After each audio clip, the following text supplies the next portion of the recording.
allegiance. I pledge allegiance to the flag of the United States of America and to the republic for which it stands, one nation, under God, indivisible, with liberty and justice for all. Thank you.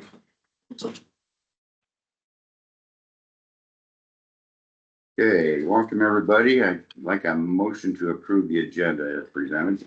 I'll move. All in favor? Aye. Aye. Motion to approve the minutes of September 22nd, 2025 regular meeting. Everybody have a chance to read. So moved. Second. All in favor? Aye. Aye. Next, approve employee claims filed with County Auditor for $921.04. So moved. Second. All in favor? Aye. Aye. Approve the resignation of Kaylea Gosnell, Legal Assistant and Crime Victim Witness Coordinator, effective September 24th, 2025. So moved. Second. All in favor? Aye. Aye. Approve the appointment of Brian Rasmussen to Sumner Township Trustee. Constable. So moved. Second. All in favor? Aye. Aye. Approve the appointment of Hare to Emergency Management Homeland Security Coordinator, effective December 13th, 2025, annual salary of $69,917.12. The commission approved and voted unanimously to have Chris take the position that was open. So basically what this is to approve what the commission approved and the resolution to authorize me to issue payroll checks to him. Yep. That's what the next two are. I get a motion, please. I'll make the motion. Second. All in favor? Aye. All right. Approve the appointment of Cody McGrew to Emergency Management Homeland Security Deputy Coordinator, effective October 6th, 2025, annual salary of $62,000. I believe that he is online. Do we want to get an introduction from him? That's strictly up to you folks as the line we asked. I sent him the link. I asked for him to be available if there was any questions from the board.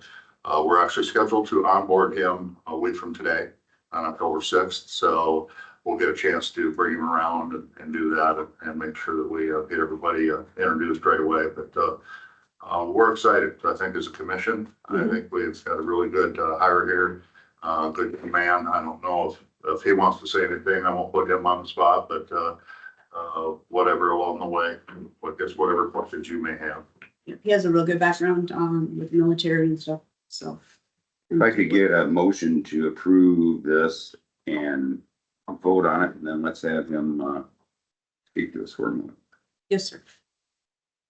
Sure, I'll make the motion. Second. All in favor? Aye. All right, thank you. Okay. Cody, if you can hear us, Say hello. say hi. Hey, good morning, everyone. Yeah, can hear you all.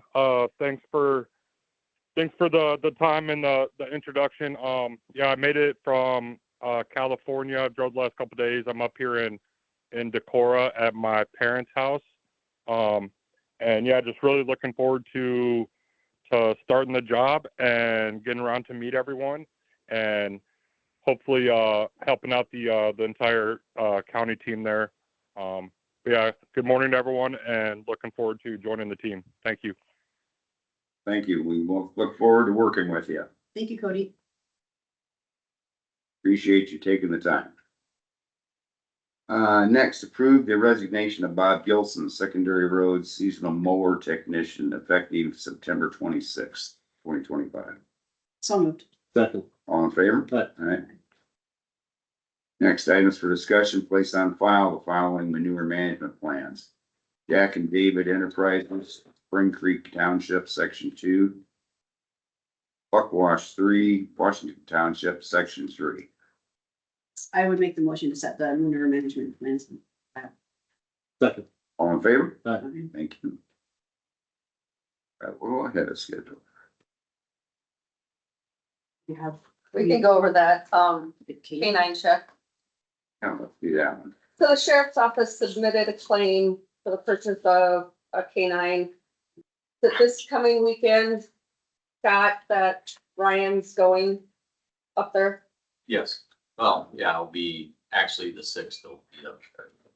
Okay, They'll so, need to check on, so Ann will get claims done up this week, but basically I would just like permission to send the check with Ryan, so he would like to hand deliver it instead of sticking it in the mail, means he is going there already. The claim is for 10,000. 8,000 you got in grant funding to help with the purchase of the K9. It's basically just more of, I want to let you guys know, next Monday when you go to approve this claim, I would like to send the check with Ryan before he'll have the check before you approve it. Okay. Yeah. It's more of a communication. I make a motion that we send a check with Ryan when he purchases our canine. Second. All in favor? Aye. All right, thank you. Thank you. EMS one might take a few more minutes, so, How about the Drive for Life, John? yeah, we can do that. Let's discuss the Iowa Governor Network Drive for Life, Emily's Legacy DMV. We got a request from, I think it's the mother that is conducting this, Yes, and they're visiting all the county courthouses at the, that issue motor vehicle licenses. And they're doing a special, organ donor, sign up and registration, hoping to, further her daughter's legacy. I thought I had the letter there. it's in here. Yeah.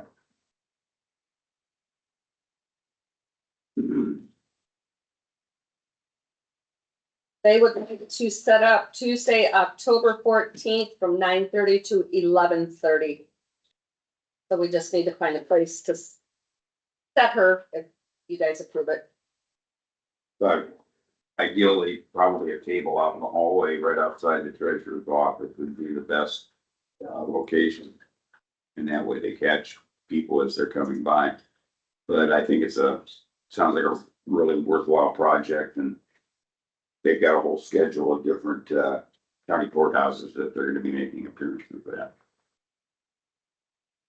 So with that, I would, like a motion to approve them doing that. I'll make the motion to approve them doing that, setting up in the hallway. Second. All in favor? Aye. Aye, thank you.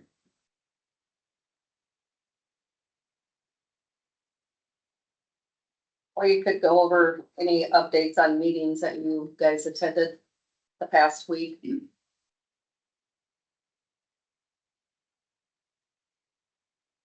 I had the food pantry meeting this last week. We went over the new people that were served from the county and like the numbers and stuff like that, and went over the financials. And we had economic development also this last week at Gators, and once again, we went over the financials, meeting minutes and stuff. I met last week with the Iowa Northland Regional Housing Council, which encompasses Grundy County, Bremer County, Benton County, and Buchanan County, and Blackhawk County. And they help with people that are struggling for homes and that type of housing. People that are underserved. They work very closely with Habitat for Humanity and Operation Threshold and several other organizations to find housing. And they do have a program in the state of Iowa right now. It's called Homes for Iowa, and they are manufactured homes that are made down at the Newton Correctional Facility by inmates and then sold by Iowa Prison Industries for homes. And currently they've got one going up in Beeman, which is in Grundy County. And then they have one other home that is available. And I know they are really interested in maybe trying to find someone in Buchanan County that might be interested in this. And they generally, these are nice 2 or 3 bedroom homes, decent square footage, and sell for about $170,000 up. But they offer assistance and everything else with it, so it's a great program. There are income limitations on that house purchase, so it's designed to be lower incomes. It's for people that are qualified. LMI, Yeah. low to moderate income. Thank you. But that works nicely with a lot of the LMI programs that are out there. And I know the City of Independence has a great LMI program that they use, funded by their TIF funding, so. And last week I did attend our monthly meeting for the Central Iowa Juvenile Detention Center in Eldora. There's been some controversy there with the 28-day agreement. We signed on at Buchanan County in 2018, and there's been court challenges by the Hardin County challenging the 28E agreement. So it has been thrown out, and currently we're a non-voting member of the commission in Eldora. They went back through 2012, so it's the first 23 counties that were signed on are official members. And until the new 28E is drawn up and ratified, we are still a member, but a non-voting member until that new 28E is agreed upon. And the existing executive committee and board voted that they were going to ask for the resignation of the director of Central Iowa Juvenile Detention because of all the legal turmoil that's occurred in this. And they have promoted Cassie Bruce, who is the deputy director, to be the temporary acting director at Central Iowa. But Tony Reed is a Independence resident, or former Independence resident, who grew up here.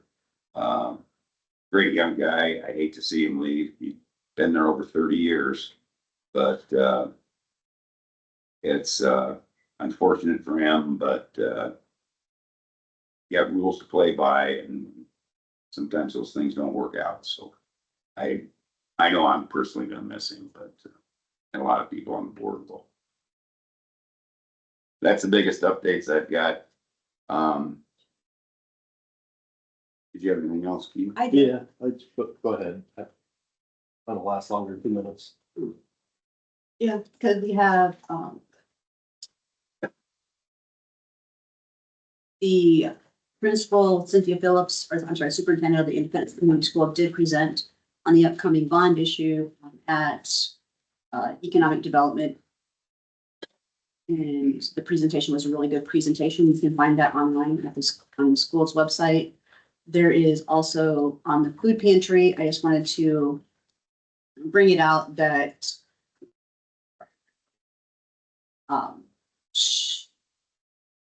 there is a shortage of meat. We've had to cut back on the pounds of meat that we're putting into the boxes. So these people are getting like maybe 2 pounds of meat now instead of 3.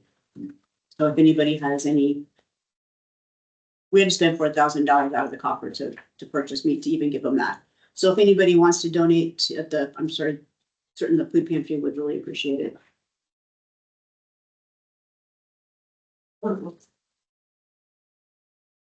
Oh, and economic development has a lunch and learn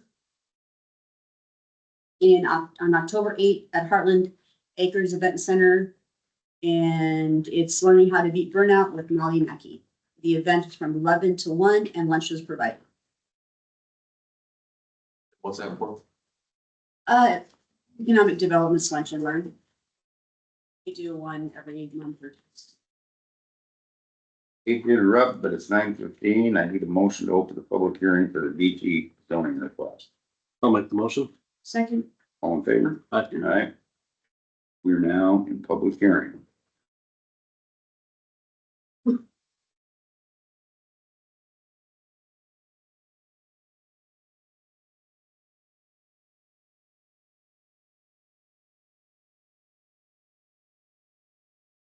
Amber sent this to us several weeks ago, so you should have it.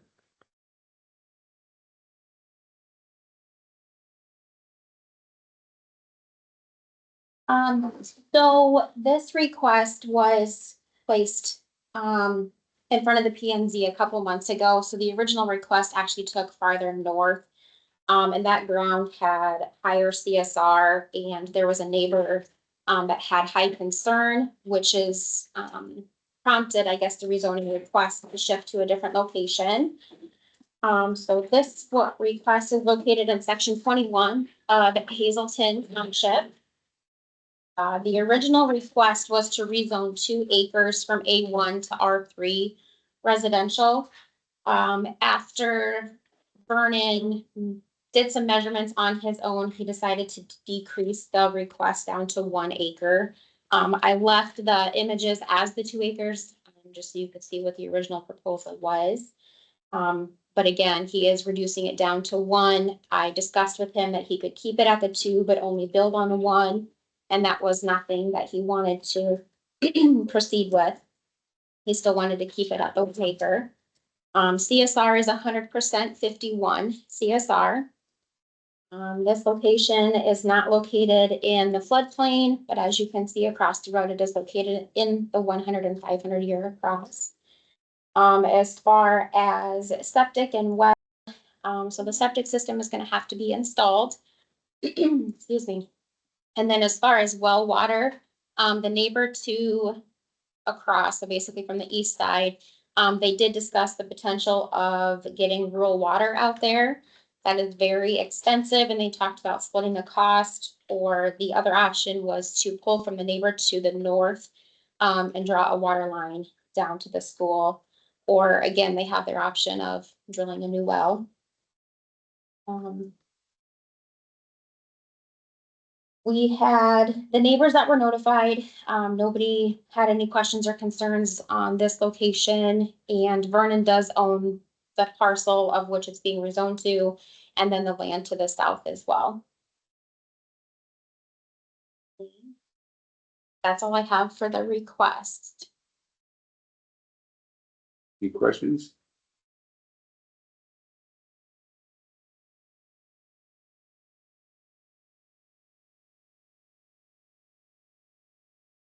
If not, I would ask for a motion to close the public hearing. So moved. Second. Favor? Aye. Aye. And now you make a decision on the zoning request. Have a motion. I'll make the motion to approve the zoning request for Beachy. Second. All in favor? Aye. Thank you.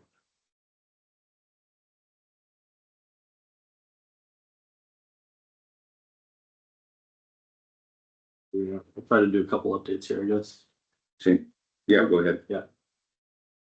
At Intercog, Regional Transportation Commission, they hired 2 drivers. One's from Independence and one's from Waterloo. You still need 1 more driver, so they're looking for applications at this point. First approved the bid for Dwayne Arnold nuclear plant, so that's kind of a big deal for everybody. That is actually going through emergency management at this point in time. Yeah. Emergency management is going to sign on.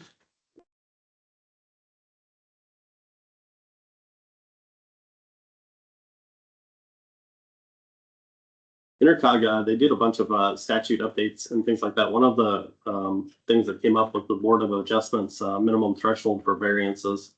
So that seems to be a topic that we might want to take a look at. And then the Intercog is looking to provide training for chapters 21 and 22 for their member communities. Exec board, they approved revolving loan fund for about $50,000 to pay off the previous owner, and then retain 3 positions. So that's a revolving loan fund. This is loans that Intercog has the ability through regional economic development to loan out to businesses. And like I said, the goal is to hire and retain positions. Thank you. It's 9:20. I need to have a motion to open public hearing for comprehensive land use plan amendment. First reading. I'll make the motion. All in favor? Aye. You're now in public hearing.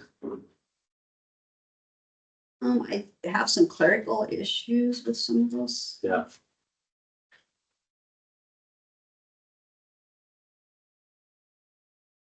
I was kind of confused when it said implementation of the plan. Let's go back. Under that part.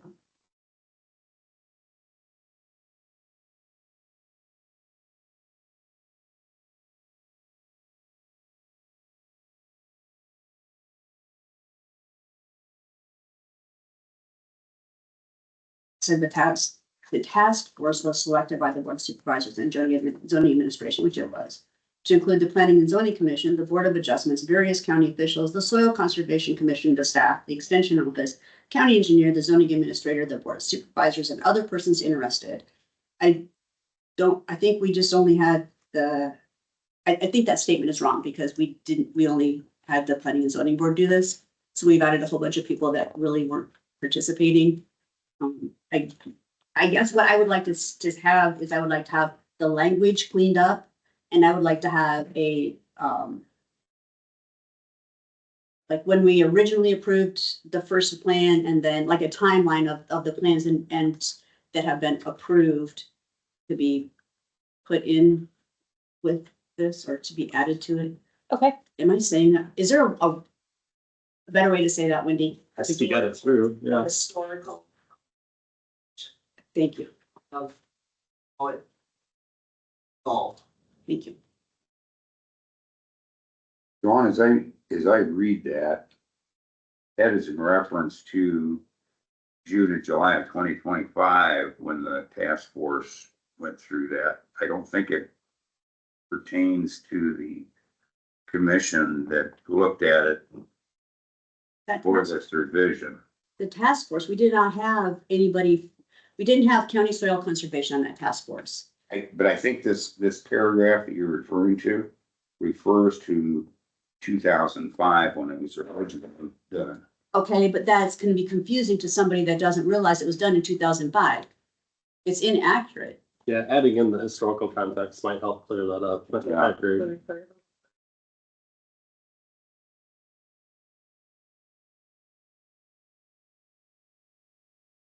You're getting notes on this there. Yes, I am. I'm writing it down, clean up, Thank and you. mine, historical Thank you. notation. On the next page, on page 7, bullet points 2 and 3, there's some formatting. Off about 2 tenths. You said 2 and 3. Bullets 2 and 3. And I see something on page 8.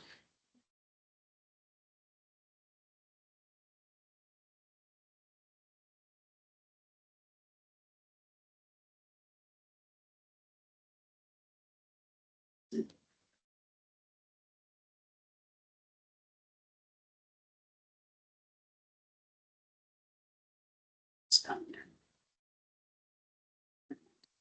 Page 8, agricultural land uses objectives, bullet 8, D.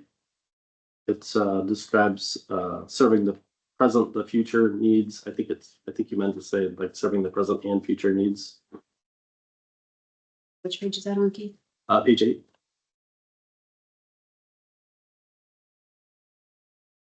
So letter D. Yep. To require all others, am I on the wrong one? Oh, Am I the wrong one? Maybe. You looking at the online copy or the printed copy? Revised August 6, 2005. anyway, go back down to the page. Yeah, you bet. Yes.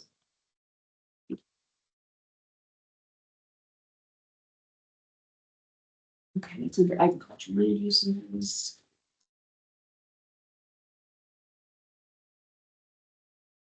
So again, is that under objectives or policies? Objectives. So 1 objectives D.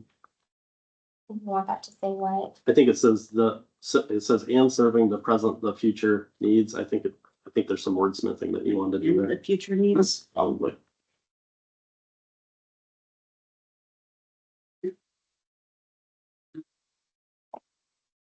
The next one, E's got a few extra ands within the same sentence. Maybe there's,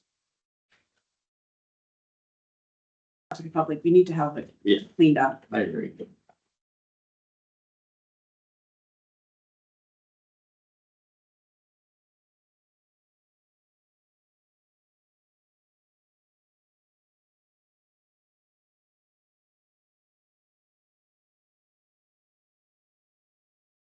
I mean, I don't think the language rewrites need to be taken back to the planning and zoning.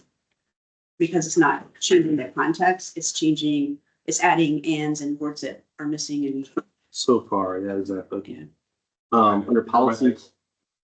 Under policies B, there's a paragraph, indentation that's changed there too, so. Looks like it changes from A to B and then it continues forward.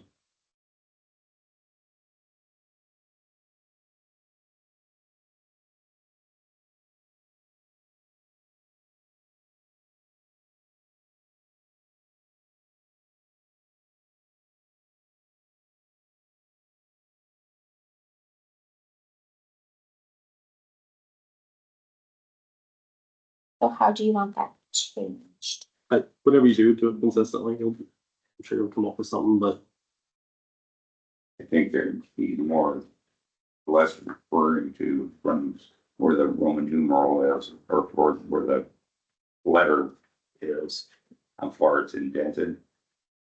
It's a different, it's like got an extra space in there, I think.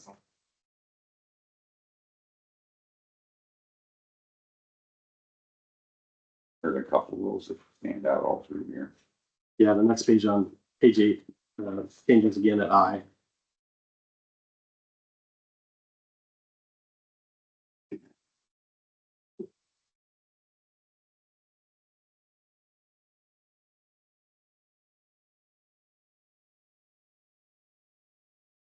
Doesn't change the context, it just Mhm. changes the appearance. I think you probably have like on the top of page 10, I think you probably have a new insert page break.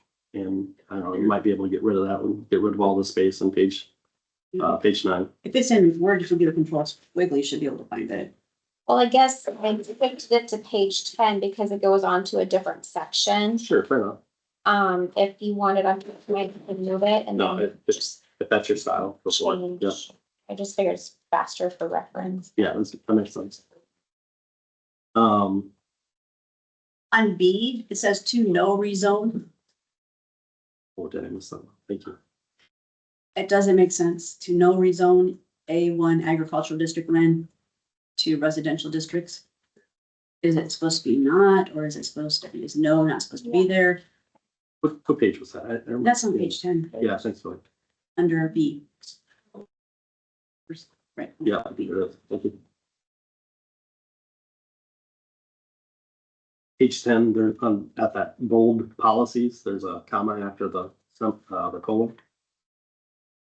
And I mean, some of this could have been from the way it was Amber when you guys originally got it, because I think Intercog, didn't they do this originally? They did. And a lot of times, like I know with emergency management, they used a template from a different county and we still have the different counties' information under our template. Yep. Yeah, 2 times ago, that's why we didn't use them this last time, so. like some different Yeah. styles and things like that. I'm sure it was a challenge. Policy B6, there's it looks like that paragraph indention's off again. Space over one. That same section 10 and 11, you're using semicolons instead of periods. So whatever you do it consistently. I think that's must have been fixed. But it's Then recent update. Number 10, in the printed copy that you received.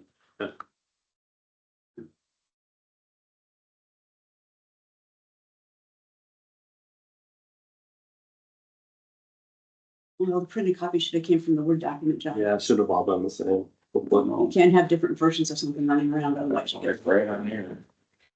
There it is. Oh, there it goes. But anything they're gonna change is gonna be changed on. Oh, Word. okay. Yeah, 10 and 11. Okay.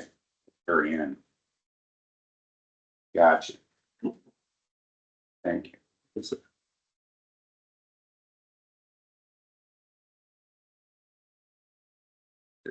Yes, I did, thank you. I'm on to page 12, unless you have something to say. Page 11. Yep. Under policies, A. Is there a better way to do not rezone A1 agricultural land to residential districts for the purpose of suburban and urban land use? Okay, so that's a policy. Is there a different way to say that? Maintain, maybe, something similar. Maintain agricultural A1 district. You can do some wordsmithing, I'm sure you'll. I think we see your intent. How about to not rezone A1 agricultural districts to residential districts for suburban and urban residential land use? Take out a couple of those words. It read.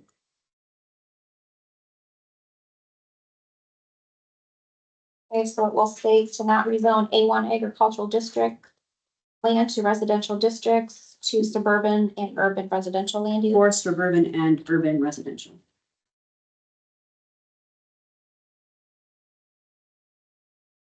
Existing private subdivision. So under B.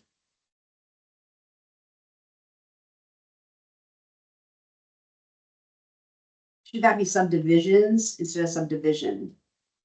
Because it looks like we're talking about city limits, Yeah, you're like right. it should be plural.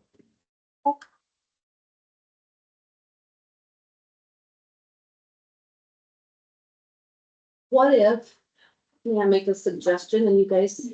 I would love your Up to suggestion. I you. know where you're going.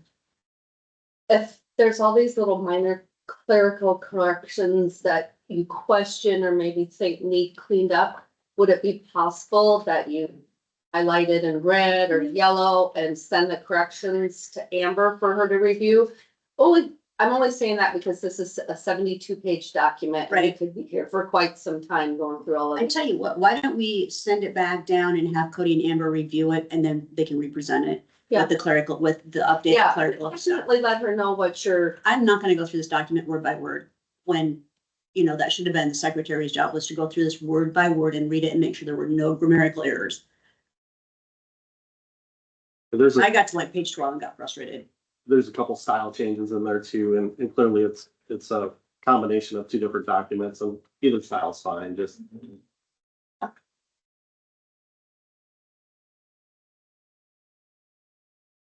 I would say something beyond the clerical, discussion though, page 15. Paragraph E, subparagraph 2 refers to the Iowa Conservation Commission. I think that's been disbanded since 1986, so that's probably now the Department of Natural Resources.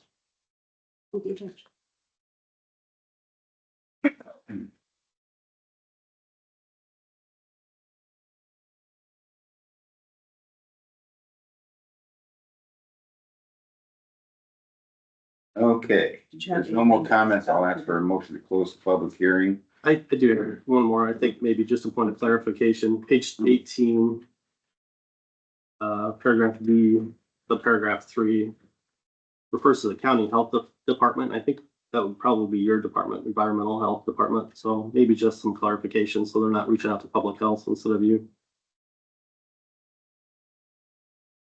So, like my department does fall under public health and Right. Okay, yeah, thank you. you guys. Appreciate that. Say it when it gets kicked down to Amber, and it has to do with that. Sure. I think that was the most of the policy changes. You didn't see any of the other things that was just, A lot that's of all grammatical and formatting, yeah, and formatting here. some bolding where it doesn't need to be bolded. And that does not need to go back in front of the planning and zoning commission. No. So again, I'll ask if I could have a motion to close the public hearing. I'm good with it, so move. Second, All in favor? Aye. And I'd like a motion to have this go back to, environmental health and let them, clean up the grammaticals and the typos and return it back to them. so, just so I have this correct for the minutes. So are you, as a board, approving the first reading and directing with clerical grammar changes that need to be corrected by planning and or by zoning. Is that how you want this read in your motion, or are you not approving it at all? And then we will have to start publication and everything all over again. That's what I need clarified. Like we could continue on. I think how Chris worded it first, that we're gonna approve the first reading with corrections Okay, and, come back to it with the second reading, what cleaned up copy. I'll make that motion. I'll second. All in favor? Aye. Aye, thank you. Thanks, Amber, you guys did a great Yeah, job. that's a big project. Okay. Meet with Ryan Berlin, sure burns. Pretty good. Good to see you again, sir. You too.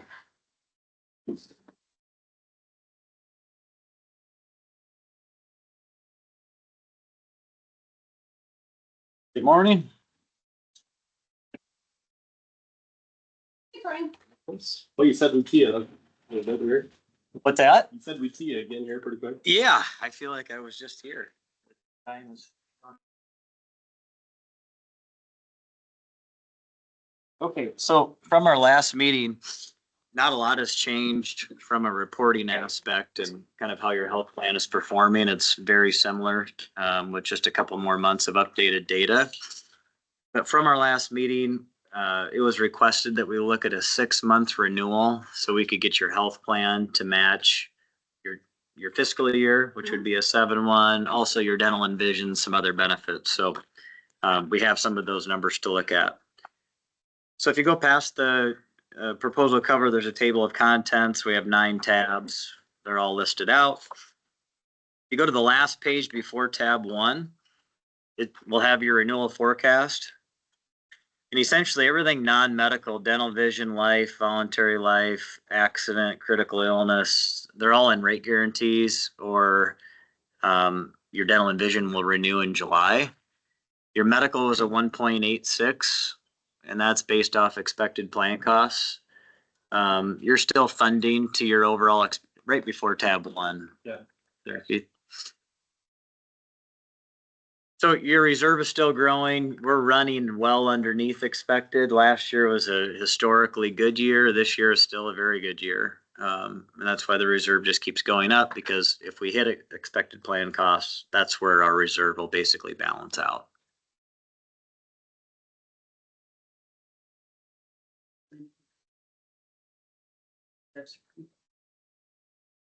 More for the county.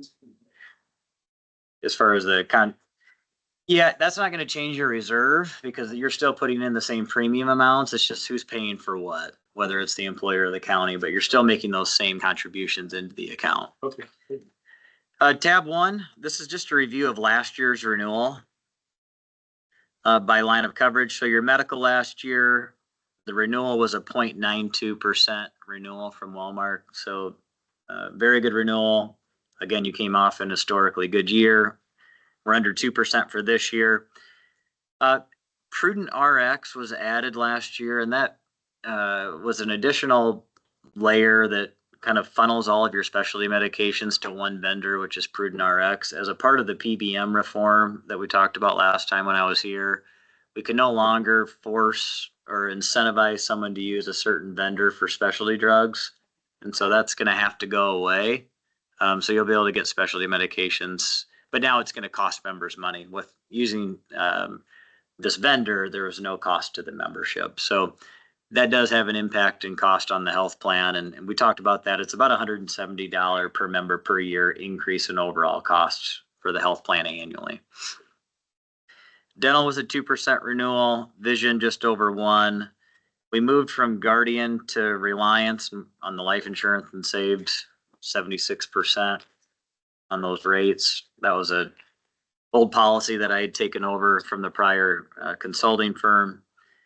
We moved to Reliance Matrix as well for the voluntary life on the next page. Long-term disability, we have some, we did some marketing last year for long-term. We did not move forward with any of those. We did bring a short-term disability proposal to look at this year on a voluntary basis, so employee paid, just for consideration. I think Ashley had requested that.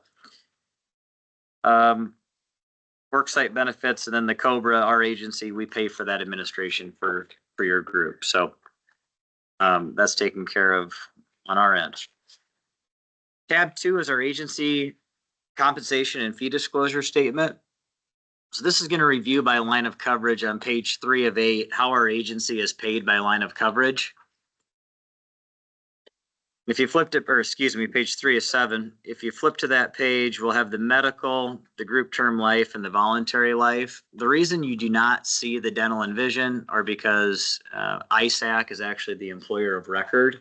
So all of those agreements go between our agency and ISAC, and then you're a subgroup of that.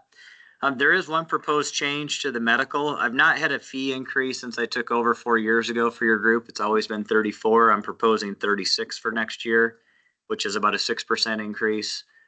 If you take that over a 4-year period, it's about 1.5%.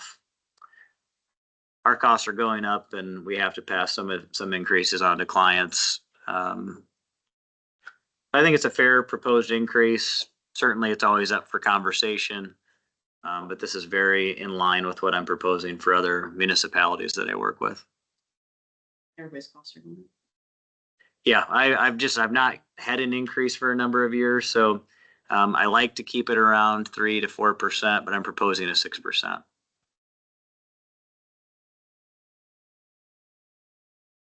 Okay, if we go to tab.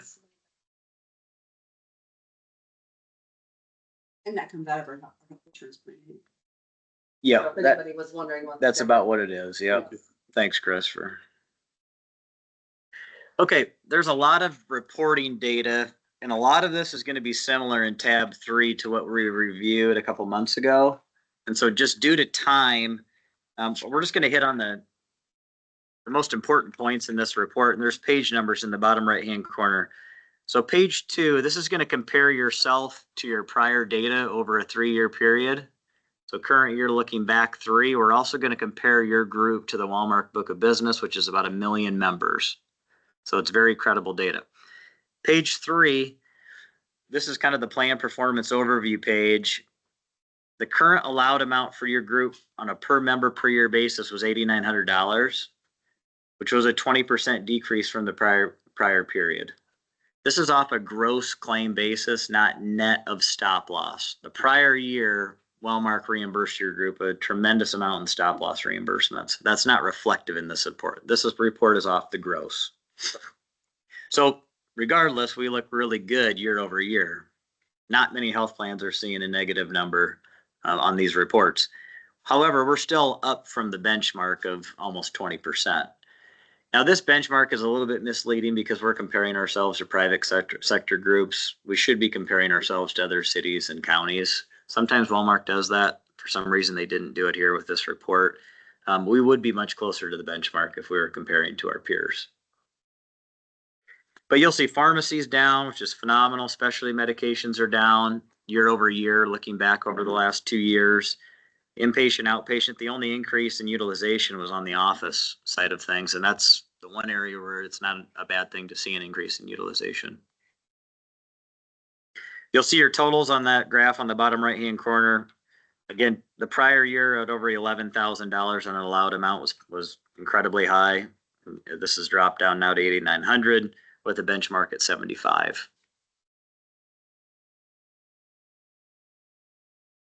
You flip the page and we go to page 5. This is just interesting that we'll show your average employee age and overall average member age. Under the current section there, 47.1 years of age for average employee versus the benchmark of 45. But your overall average member age, when you include spouse and dependent children, because you pay a large portion of the premium, we have a lot of kids on our health plan. So that does bring down our average member age, which is actually slightly below the benchmark. So that's good. Yes. Yeah, we want to have as many kids on our plan as possible. Yep. What we find with a lot of employers, especially some municipalities now, they only give X amount of dollars towards, like, you get an allocation of $1,500 a month. Anything above that you pay for. So then you we lose a lot of spouse and kids off the health plan, which makes it even more challenging on a per employee per year cost basis, because you keep more mature, older employees that have more conditions and more expense.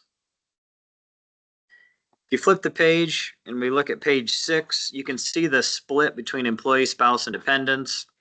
So as we're talking about this, we insure more kids, well, about as many kids as we do employees, but certainly more spouse and dependent children in comparison to our employee count. Page 7, directly below, this is going to review your network. We have the best network that Walmart offers, the national PPO network. There are a couple other networks that Walmart has that could potentially save money. It's a slightly deeper discount. We've talked about them. We've never actually seriously considered those. But that's always an option. They have kind of a hybrid network called the point of service, and then they also have an HMO, which is just Iowa only, but you do lose access to Mayo with the HMO option. But the point of service is a hybrid. And the way they do that, you could keep your same benefits in Iowa, and then you increase your deductibles out of pockets if you leave Iowa, but you can go to Mayo.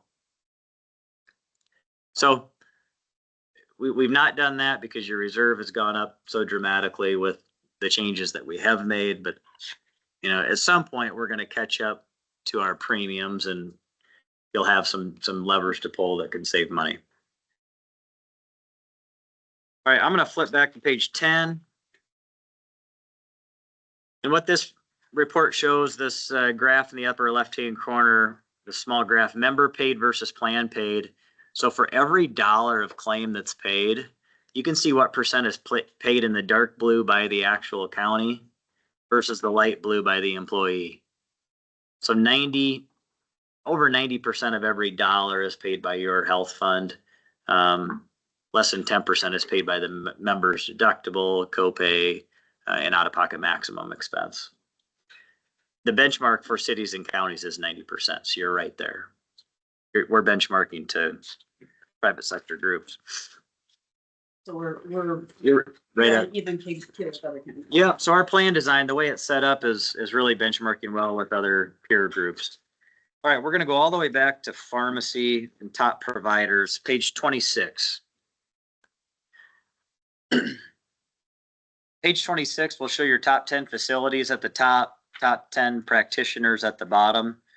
But we can see where our care is going and the amounts that are being, the allowed amounts by provider. Buchanan County Health Center is number 1 this year. Last year it was number 2 or number 3. You'll see a large decrease in Mayo utilization. The prior year, it was almost $500,000 in allowed charge. This year, it's down to under $100,000 in allowed charge. That could be one member driving a lot of that difference. Mayo is still number 1 on the actual practitioner side of things at the bottom, but still down, 25% of what it was a year ago. Page 27 at the bottom is our pharmacy. The graph on the upper right-hand corner, we're in orange, the benchmark's in blue. We don't look, we're struggling here, but it is improved year over year. We had a lot of specialty medications on our health plan a year ago. A couple of those have come off. But you'll see in the graph on the left-hand side, specialty medications on an allowed per member per year cost, we're at $1,473 versus a benchmark of under 1,000. And then if you look at all non-specialty medications, so specialty medications are 2% of our utilization. So 98% of our utilization is under non-specialty medications. We're spending more on the 2% than we are the 98. What are they considered special? Climate controlled, typically an injection, 5,000 or more a month. Treating, arthritis, psoriasis, a lot of autoimmune diseases. You flip the page. Page 29 will show your top pharmacy drugs. Chemotherapy drugs are also considered especially oftentimes, and so those are obviously incredibly expensive. I'm not going to read the drug names off here because it can be easy to identify employees. So I want to refrain from that, but You can see them listed here. On page 28, directly above, in that first combined RX section, the percentage sign generic prescriptions, you'll see what percent of the scripts are being filled with a generic, and it's almost 90%, which you're right at the benchmark. So your members are doing a good job taking the lowest cost drug if it's available and treating their condition. There's not abuse that's happening here. It's just some of these conditions are being more effectively treated with brand name and then specialty drugs. Right. Okay, we'll go to tab 4. This will be a review of our monthly reports, more higher level self-funded reports. This first one is the 2025 aggregate report. So we have months of January through August. And then we split the claims by facility, practitioner, and pharmacy for a total of just over 1.3 million. We've had 250,000 of stop loss credits. So that means we've had members in excess of the $75,000 deductible that we buy that 256. So that's a credit back to you as the plan sponsor. We get down to a net claim total of $1,082,000. And then the number directly to the right of that's the year-to-date max of just over 1.8. So we had the notes there at the bottom. The 1.8 is 125% of what Wellmark projected before we started the year. So what they expected at 100% was $1,461,000, and we're at $1,082,000. So we're running at 74%, but we have a run out contract, which means we have claims that we'll pay and cover after the end of into 2026 that will still be counted under this contract period. So that percentage will increase. So we should finish between 80 and 85%, which is still very good, which is why Walmart's giving you a good renewal next year. The next page is all of 2024. And we can see we had a great year. We ended at under 72%. And that's why we had significant reserve growth. And then we have some de-identified large claim reports. We can just see how many members reached 50% of our deductible, which would be $37,500. We've had 4 that have reached 50% of it this year. 3 have exceeded. And then if you take those amounts less the 75, that will be reflective of that 256 that we saw as a credit. And then the prior year, we had 5 members exceed our deductible of 75. I am going to propose that we increase our deductible that we buy as an employer. So that's why I wanted to show you this. So 3 and 5. We'll just remember that as we look. Nope, just what you buy as the employer. So the employee would not see any difference. Yep. Good question. Okay, tab 5 is your actual renewal. And so I'm showing you current renewal on a 12-month contract. And then I'm going to show you 2 options on the 6-month contract that would get your renewal date then synced up with the rest of your benefits in July. So current renewal, we have a $75,000 deductible. We have a 12-18 contract. So incurred in 12 months, paid in 18. So you have 6 months of run out. 125% aggregate. So that's the maximum claim target that we looked at on those ag reports. And then we have our claim projection this year of $2,165,000 actually decreasing because we're running so much under expected to $2,097,000. The amounts under option 1 and 2 are going to look, the percentages are going to be strange because it's only a 6-month contract compared to a 12-month. So the decreases that we're looking at down here are just because we're comparing 6 to 12 months. If you look at your reinsurance premium, this is where Wellmark's making a significant increase, and it's due to our loss ratios over the years. We're going from $666,000 in premium to $776,000. So that's a pretty significant increase on stop loss at $75,000. That's the deductible that we're buying.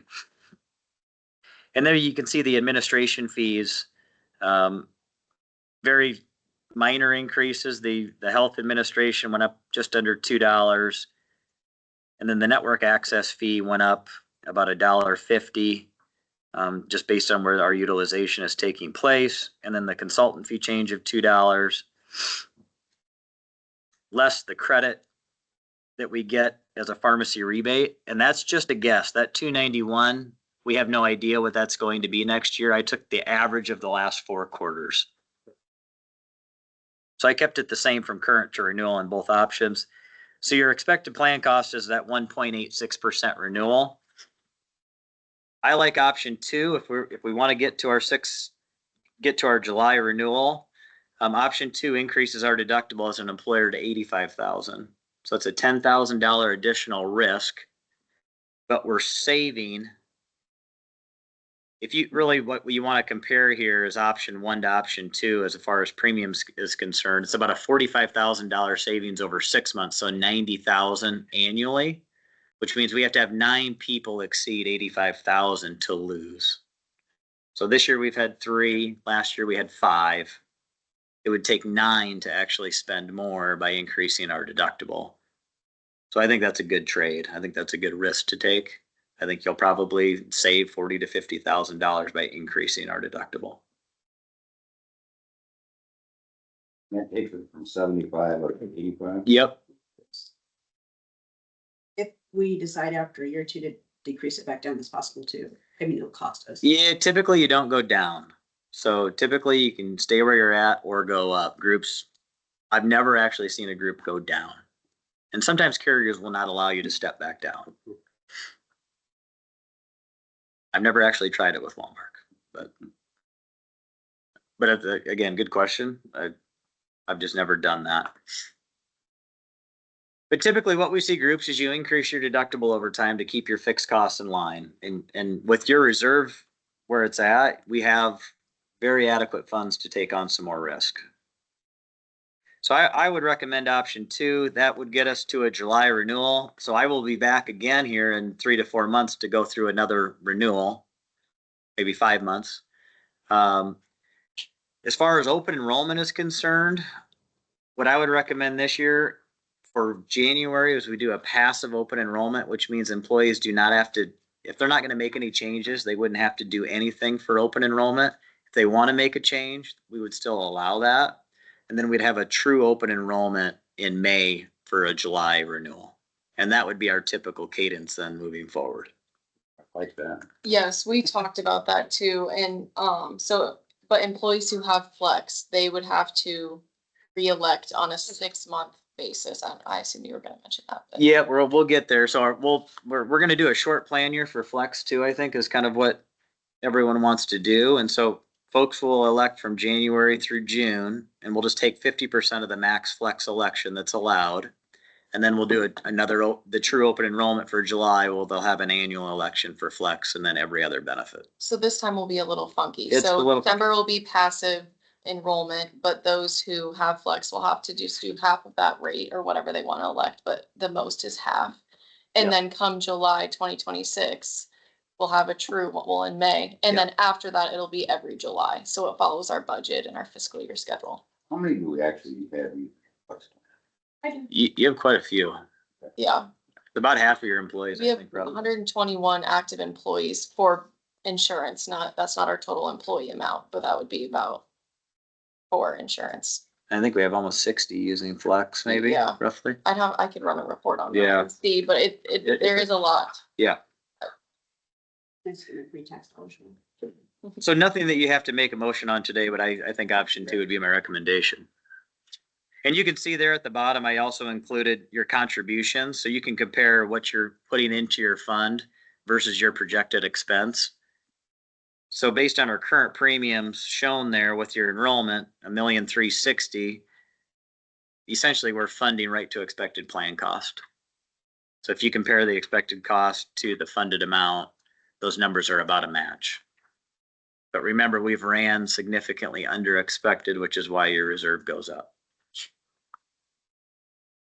Okay, and then the page right behind here is your pharmacy rebates by quarter. This just shows you your rebates went way up. The page right behind the medical that we just reviewed, so we're still in tab 5. Second page. The one Yep. that says Buchanan County at the top. Yep. This graph will show you your pharmacy rebates went up with your costs. So as members use more expensive medications, the rebate income goes up with that. As we've started to come down on pharmacy, we're seeing that trail down. We want as few of pharmacy rebates as possible. That means your top line spend is reduced. Walmart does guarantee a pharmacy rebate of $100 per contract per month.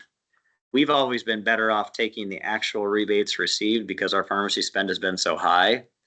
You can see the most recent quarter was $96. So we're close to the guarantee. I would still say we continue to just get our actual rebates and see what happens for the next year because you can see how far above the $100 we have been. We're right next to where that guarantee is. If we go to tab 6,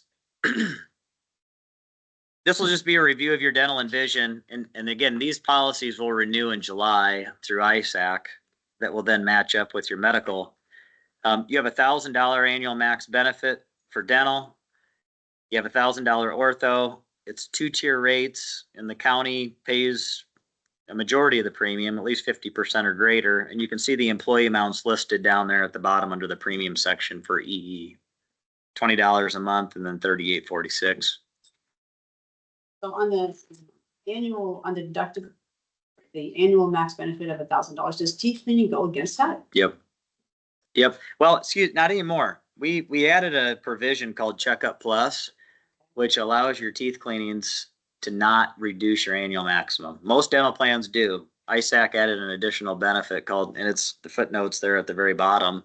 Checkup Plus means your teeth cleanings no longer reduce your annual benefit. So you really have about a $1,400 annual benefit now.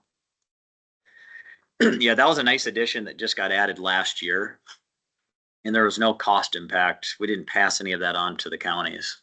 We self-fund the dental, and similar to how your plan operates on the medical side, we've been overfunding our risk. And so we've built up a nice reserve. And so we added some additional benefits.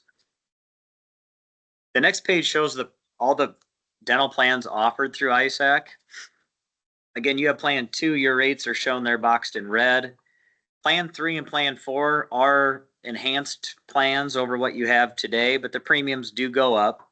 But it's pretty reasonable when you compare the overall increase to the benefit increase. So plan 3 is a $1,500 annual benefit. Plan 4 is $2,000, and then the orthodontic is a match. So you could get a 50% increase in benefit with plan 3, and the single premium goes up under $3 a month. And that's kind of what the county set your contribution based off of. You can go all the way to a 100% benefit increase to $2,000, and your premium goes up, just between $4 and $5 a month. It's very reasonable. And so we've seen a lot of counties move over to plans 3 and 4 over the years. I'm guessing these rates will go up between 1% and 2% for July, so very minimal. And your county can just elect at that point if you'd like to move plans. I would keep everything the same for the January 6-month renewal.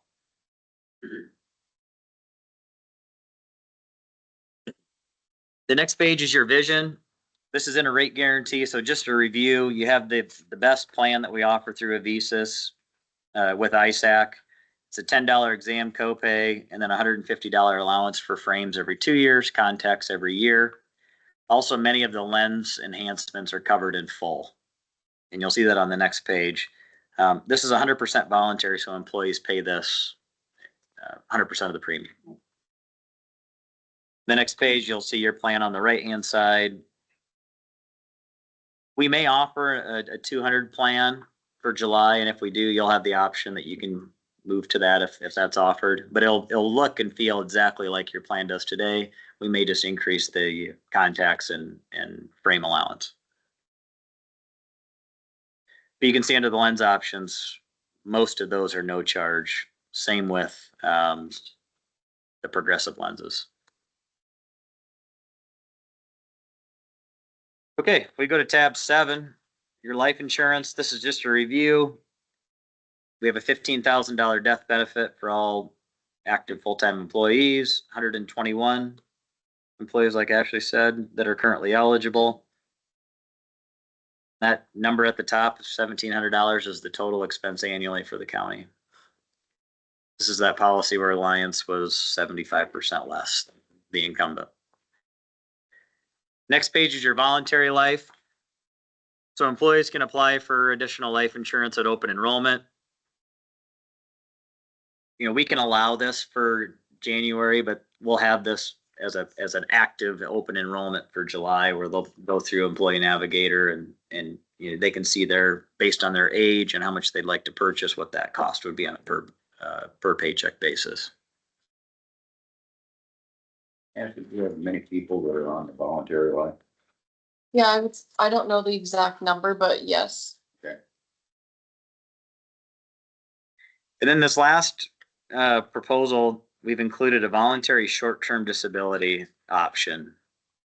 So as employees of the county, if they're disabled and they've exhausted all of their PTO, sick time, any of those accumulated days, there is a small IPERS benefit, but it's based on tenure. There's a lot of things that it's based off of, and it's not a great disability benefit. And so we have seen a lot of counties offer voluntary short-term and or consider long-term like you did last year. So we have option 1 and 2 here. Employees can buy this, and it's based on your age and how much you make on a weekly basis. But each option would have a 60% of weekly earnings up to $2,000 a week in benefit. So it is ensuring a pretty high income threshold here. The difference between the two options is a 7-day wait for the accident and illness for option 1 and a 14-day wait for option 2. The further that you have to wait for a benefit, the less expensive the premiums are going to be. And so that's why you're going to see the differential on the premiums at the bottom.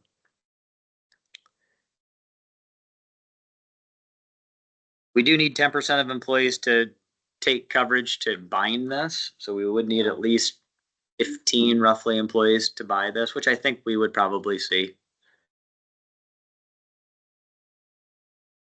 If we're going to move our open enrollment, and since we are to July, I would probably postpone this and put this in place in July when we have our active open enrollment. But there would be no expense to the county for this. This would be a post-tax deduction through payroll. So any claim that may be paid would be tax-free. So this is not something that you want to pre-tax, just like voluntary life. And then there's the actual quote from Reliance there. Okay, tab 8. This is just a review of the accident and critical illness insurance that you buy through ISAC. ISAC buys this for their large pool, and so they've really heavily negotiated the premiums down. And then your county also pays for every employee to have free accident coverage and critical illness. The core plan, yeah. The core plan. And so you'll see that here. This is the flyer the employee would receive. The employee is 0. Is it 0 even if you're not enrolled in medical? Is it 0 for everyone? Okay, so we have it. Core plan, yeah. So then we do have a customized flyer just for your group. This is for the actual ISAC group. So it would be 0 even if you're not enrolled in medical. So every employee that's full-time eligible gets this at no cost. Yep. It has a $100 wellness benefit. So if you have your physical done that's covered in full by your health plan, you get $100. If you submit the claim, it's covered 24 hours. So on and off the job coverage, and it's portable. So if you ever leave employment, you can take it with you at the same cost. We sent this back out to our employees so that they, We have this year, yes, but it's been several months. What is it? What are we in September? Yeah, earlier. Just a reminder to file the claim. Yep. Yeah. Yep, I will definitely do Yeah. that. On the backside, you can see the core and enhanced plan, the payouts that are based on the severity of the claim.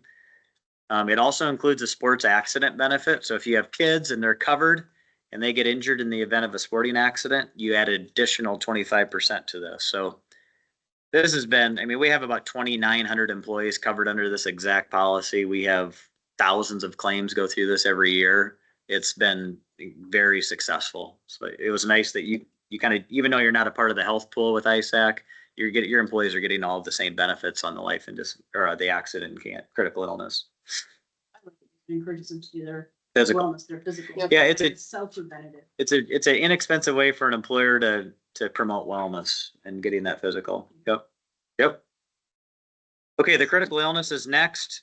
Again, this is paid for by the county in full for the base 5,000, and it's a more serious schedule of benefits shown for the covered condition: heart attack, cancer, stroke, those types of claims.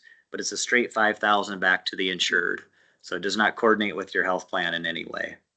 So regardless of what the member pays for the out-of-pocket under the medical plan, they would get a $5,000 check. And then we have a buy-up as well, where employees can buy an additional 30,000 of this at their own cost. But it is very reasonable because of the ISAC size. We negotiated this down to $12.30 per 10,000 per month, regardless of your age. So as you get older, this becomes very, very expensive, and this is very attractive for those folks. Okay, tab 8 is your flex. What we can do for January, this would be a 6-month contract, but we can increase your annual maximum. Tab, did I say 8? I meant 9. Too many tabs. What we can do for the renewal with Health Equity annually, it would be $3,400. So members will get $1,700 for that 6-month period for January through June. But then dependent daycare went up tremendously from $5,000 annually to $7,500. So that was the first increase in the 20 years I've been doing this to dependent daycare.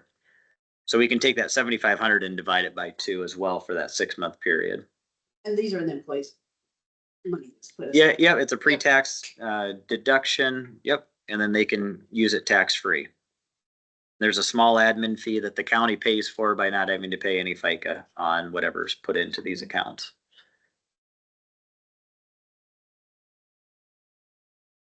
All right, any questions? As far as the renewal, we don't actually vote on that right now. Totally up to you. If you want to, you can. If you want to come back to that at a future meeting, you can certainly do that too. I love it. Very Are good. you looking at some of the changes he proposed? Is that what you were thinking? Just to make sure I understand it. Yeah, option 2 is the option I would recommend if you want to get to that July renewal. I think we should step up our deductible. We've had it at 75 for a number of years. When do we need to? If you could make a decision in the next couple of weeks, it's not going to impact what we have to do from an employee communication standpoint because their benefits wouldn't be changing. It's just what you're buying as the employer. Do you have a summary of your recommendations, or we're gonna keep it notes here if you want? Yeah, I mean, I'd be happy to send an email back to Ashley or Chris, and if they wanted to share it with the board, or I could email you directly. Great. Yep. Yeah, I can just give a quick summary. Yeah. Yep. Okay. Thank you very much. Thanks, Ryan. Yeah, Thank you. all right. Okay, I need to apologize. I skipped over the discussion of Fairbank County and County EMS 28E agreement. Daniel, sorry about that. Come on up. 5 minutes, I gotta jump out. Okay. Chris had some concerns on how the 28E was written about the trust.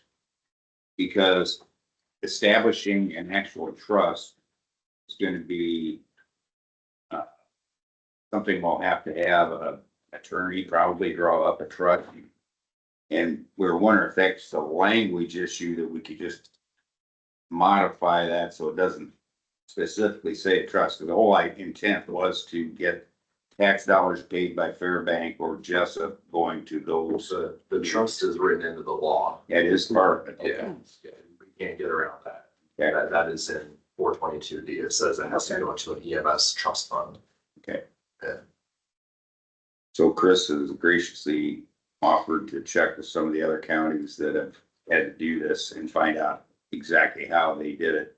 And I know Josh has gone through and given his blessings on the 28E, but we may have to do a little wordsmithing on that just to clarify. Why would we have to do wordsmithing on it? If it's per code. We might not have to, depending on what they find. It'll be interesting to find out. You gotta figure out how to do it. It's just figuring how to do it. There should be no wordsmithing on the agreement, though. There, part of it is assuming that this trust is held for, you have one for Buchanan County, you have one for the No, it's just one trust All fund. the money comes into one trust that the county controls. Okay, The 28E would be the disbursement from that trust to Jessup and Fairbank. but it didn't really read that way. That's not something bad. This John, I believe that when they're talking about the trust, they're talking about a trust account like we have in a law firm. They're not talking about a trust itself.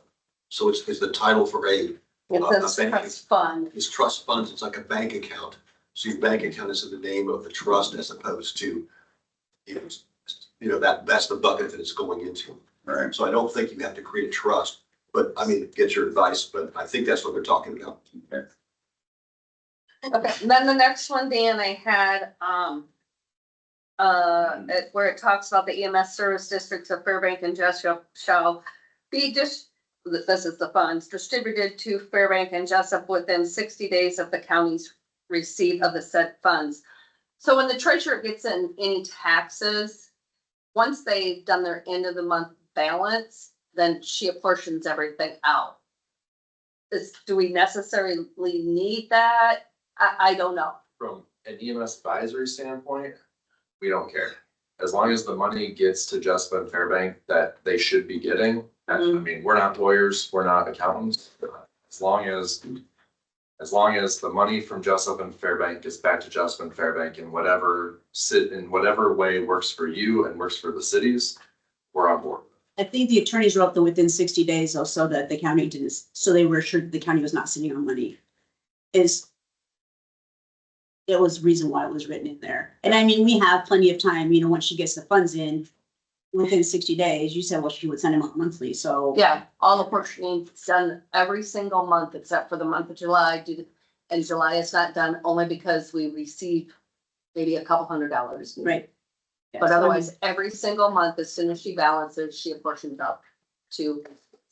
I mean, I don't think the 60 days would be a problem if we give her plenty of time. It gives her 2 cycles to work with, and she's got 2 balanced ones that she could deal with, so Well, she wouldn't need to balance I don't think claims. so either. So Yeah, just gives her a one. second Yeah. one just in case she needs one.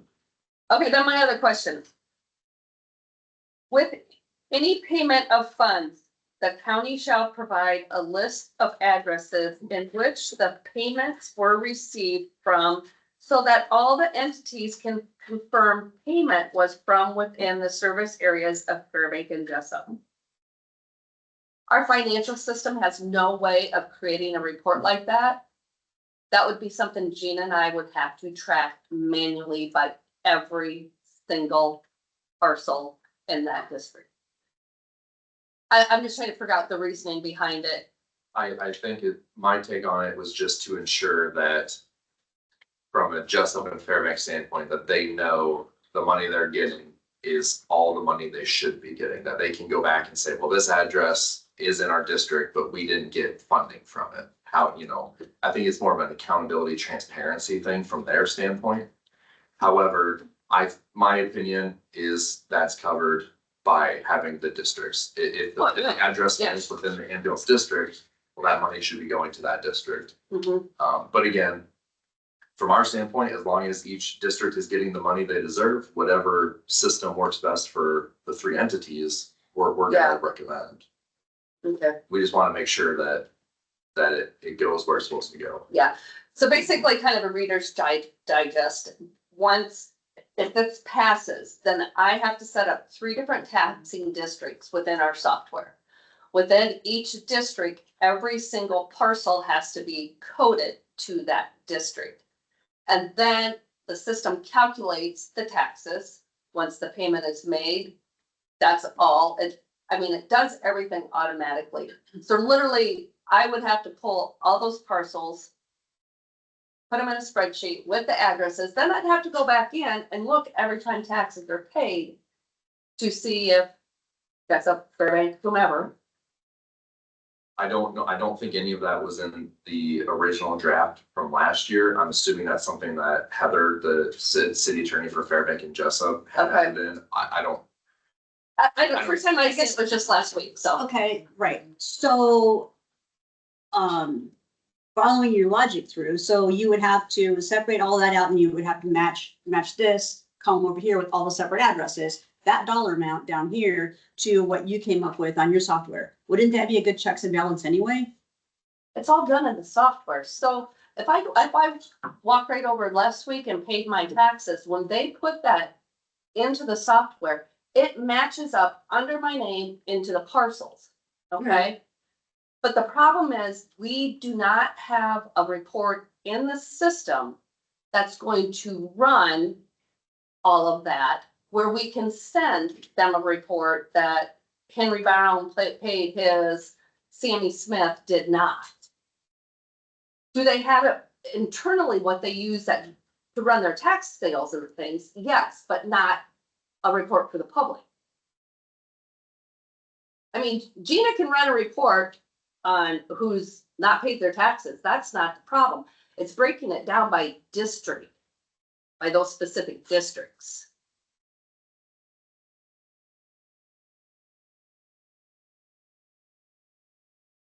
And I guess that was my biggest concern. And I don't want all that extra work.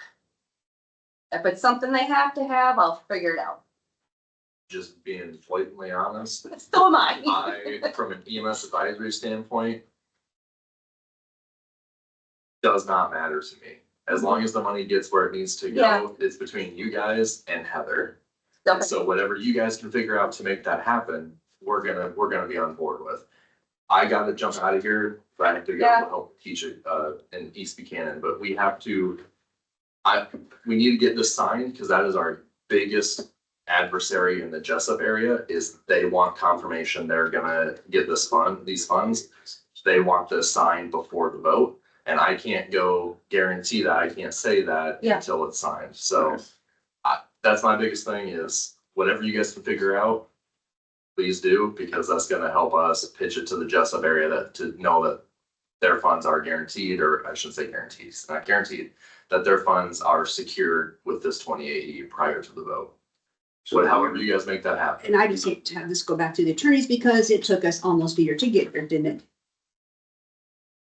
There might be a query that our GIS person, Evan, can do to say, okay, which addresses are all within those. The GIS would have absolutely zero to do with the incoming tax payments. And that's what we're trying to offer, is that you can create that additional query and say if it matches up with any of these parcel numbers, then that may. Put that all in the financial system to begin with when I set up the tax district. I will have to pull those parcels, and yes, I'll have Evan do the map. Yeah.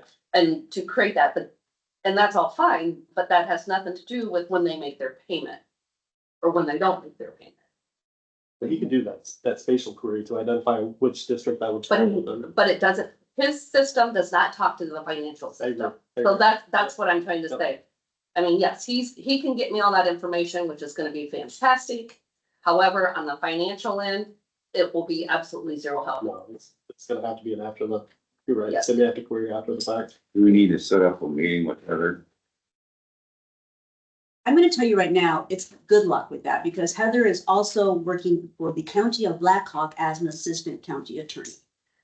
And she does 1 or 2 cities now, municipalities. She's the Jessup attorney. Yeah, she does a few. That's what I was thinking about too. Other guys? Yeah. You had something, Scott? I think Wendy did. Well. Oh.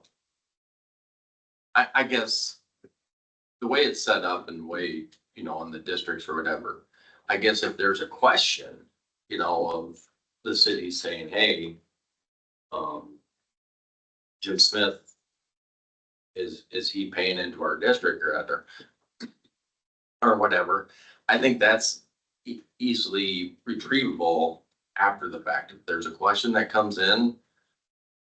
Well, yeah, certain once ones, I mean, get the making a tax whole district list. set up, if Jessup would like to see what parcels I have in that tax district, absolutely.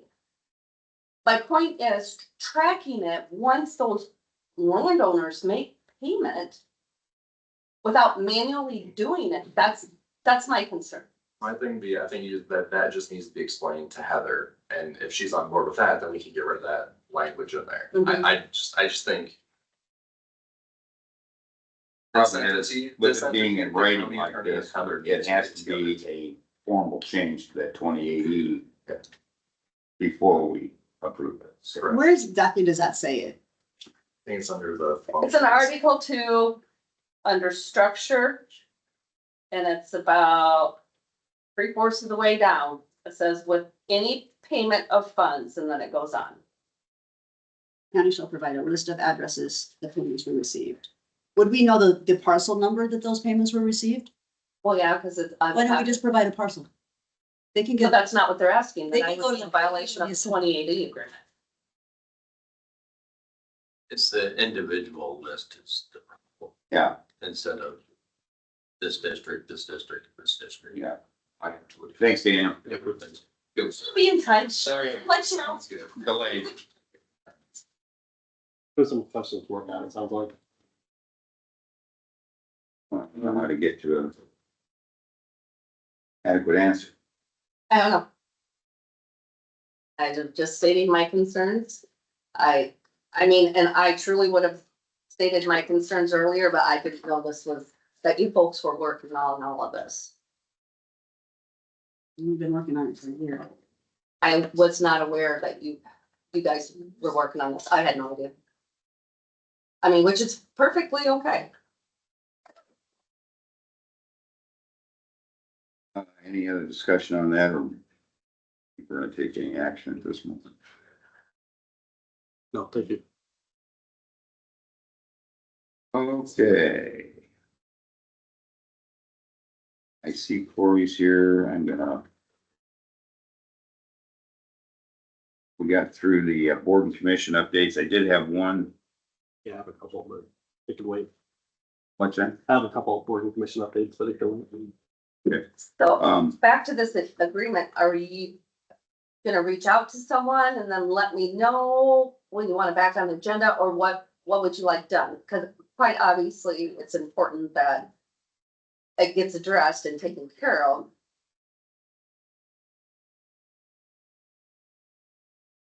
I'm gonna reach out to Chris Even and Jessup, discuss it with them, see if.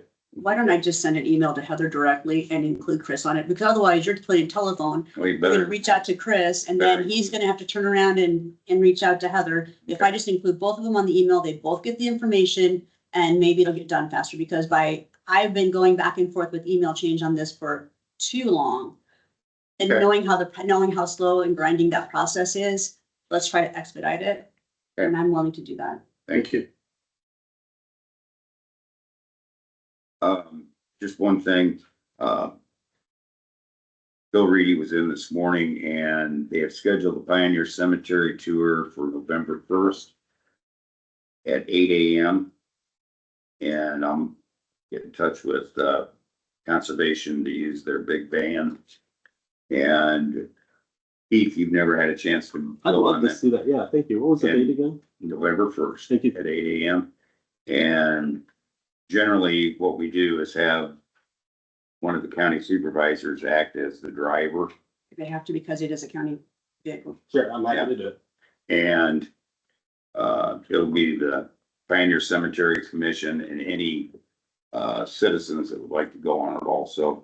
And all three supervisors are invited, but I've been on it twice and, I've been on it once. yeah, I'm pretty sure I'm busy that day. okay. So, Yeah. I can double check. if you would be willing to do that, it'd be awesome. November 1st, absolutely. Yep. Right. Thank you. Where do we meet? Well, we can work out this. Right You can meet right here at the courthouse, Thank you. out in the parking lot. And you'll have to go up to Fontana to pick up the van from Yeah, thank you. Conservation. Anything else quickly for public comments? If not, I've got another meeting with Corey here afterwards, so. Yes, I just wanted to say thank you.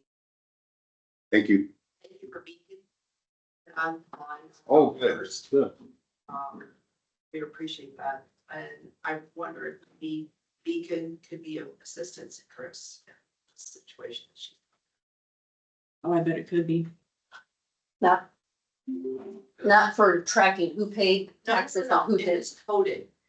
That way that. Oh, yeah, that part I'm not worried about one little bit. Well, if it's. Because Evan can pull them all and send me a file electronically and I can go in and update my financial. Well, I'm thinking also as far as district, everybody would know what district they were in, Mhm. if it was on, if it was on Beacon, and you would be one more place that they reference to.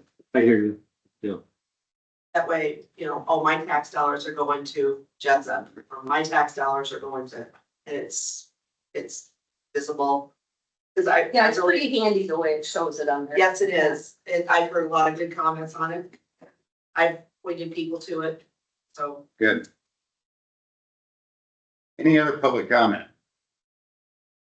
If not, I will, Can adjourn. well, I can't adjourn. I'm gonna go up, we're gonna tour the jury room project with Corey Crest from Larson here. And, develop a punch list if we need one.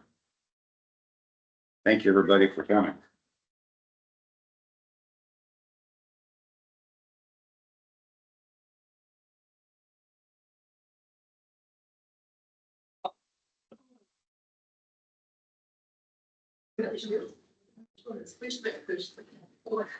Yeah. We request questions for the background. Just asking. Just asking for friends.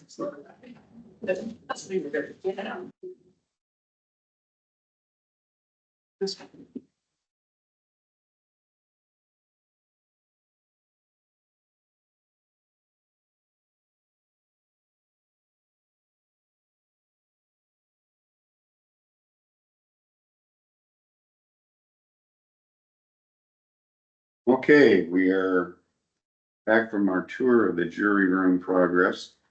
And we gave a punch list to, Larson to, finish up and gave an assignment to our custodial staff for some code base they need to put down. I'm gonna pass out to you. This is the proposal for the courtroom from Larson. And I will also email you a copy of this also. So, Yeah, thanks. it's quite extensive. And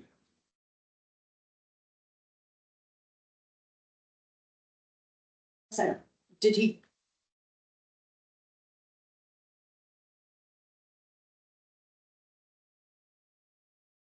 what, being it's, right now it's at 89,000, we definitely need to bid this out, so. is there a more extensive list that he sent? Because I don't even see windows on this. Am I missing it? For window repair, Oh, there it is. trim repair if needed. Oh, but those are exclusions. Those are exclusions. That's the part that we needed done.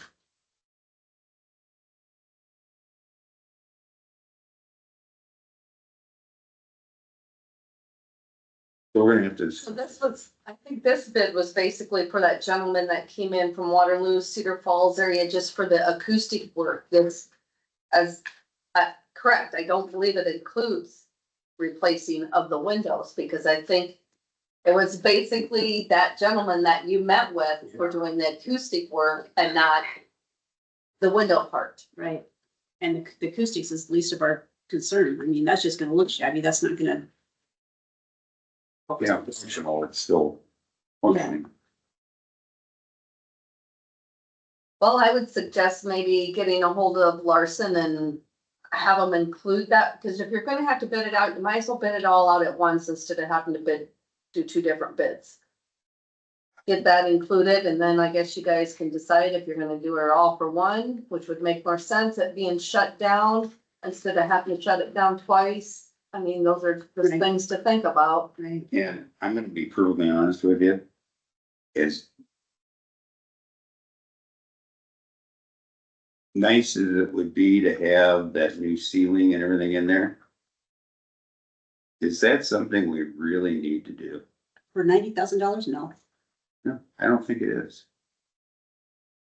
I think it's a nice to have, but even that wall behind the pews isn't that bad. No. like to see the breakdown of the pricing, because if that scaffolding was that expensive, then maybe this is a going factor, And the which should be needed in the windows, I assume. other part of that, Keith, is if you're a company that hangs this stuff all the time, wouldn't you have your own scaffold? You would buy your own scaffolding instead of renting it all the time. Wouldn't you? Maybe a liability conversation. I don't know. I know those guys walk around, when they do just regular hung ceilings and everything, they wear those stilts and Fall walk protector. around and put everything on, but you can't get stilts tall enough to go up into that ceiling. Right. But seriously, how much money do we wanna spend on that courtroom that gets used once or twice a week? Oh, it's a lot more than that. Trust me. There's, I wanna say maybe one day a week, there's nothing going on in there, whether it be civil, criminal, jury, like today's juvenile, and it bounces around. It gets used a lot. Okay. Right. I guess my biggest concern is this is $90,000 for something we weren't really necessarily concerned about. The windows is kind of the bigger deal. Yeah. You have $177,000 that's not accounted for in ARPA funding. And we kind of put it toward, we're wanting to use it for courtroom, for Right. courthouse. Yes, it's just that you have never formally approved anything by resolution for that. You did have money put in capital projects for work up there. That's why I was thinking maybe if you got a bid for the windows, then you already have that bid. Put it together, look at what the finances look like on what you wanna do. Because in the back of my mind, yes, it's a ton of money, but if you're gonna have that room tore down, do one project, do them both. Right. Well, and it says flooring and base, no flooring upstairs, like that needs new carpet. Oh, it's horrible. The carpet is horrible. I'm surprised somebody hasn't fallen and gotten hurt. Yeah. The exterior face of building work if needed, electrical and HVAC. I'm not sure if that's needed, but definitely.